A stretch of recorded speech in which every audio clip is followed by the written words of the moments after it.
వరంగల్ గ్రామీణ జిల్లా నర్సంపేట మండలం సర్వాపురంలో విద్యుదాఘాతంతో చెరువులోని చేప పిల్లలు మృతి చెందాయి.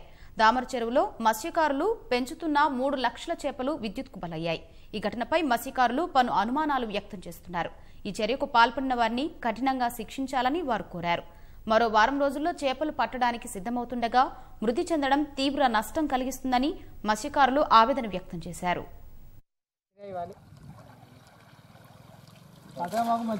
ఎదుర్కొనే వారు లేరా?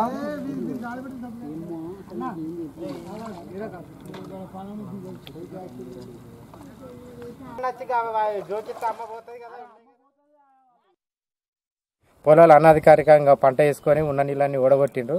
కొన్ని బొందలలో నీళ్లు ఉండి ఆ నీళ్ళలోకే చేపలు వచ్చి ఉన్నాయి.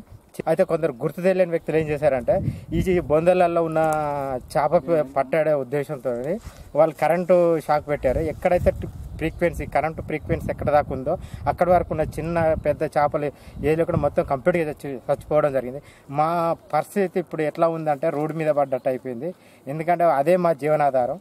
4-5 సంవత్సరాల కాంచి అక్రమంగా నీళ్లు మీదికి పైకి కొట్టడం వల్ల మాకు ఆ జీవనాధారం అంతా కోల్పోతుంది.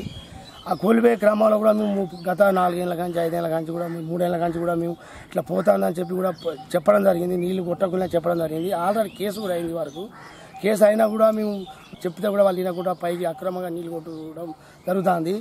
దీనికి మేము ఇప్పుడు ఇంతటితో ఆగదు. ఇంకా మేము కలెక్టర్ ఆఫీసర్ కూడా పోతాం. దాన్ని చర్య తీసుకోకపోతే దీనికి సరైన న్యాయం చేయాలని మేము గవర్నమెంట్ కోరుకుంటున్నాం. మనం చెప్పి కోరుకుంటున్నాం. 130 మంది కుటుంబాలు ఈ ఆటి రోజున రోడ్డున పడ్డాయి. కేసీఆర్ గారు చేప పిల్లలు పంపిణీ చేసినారు. మాకు ఆ చేప పిల్లలు కూడా పెరిగే పరిస్థితి లేదు. పాల్పడ్డ వ్యక్తులను కఠినంగా శిక్షించాలని ప్రభుత్వాన్ని కోరుకుంటున్నాం.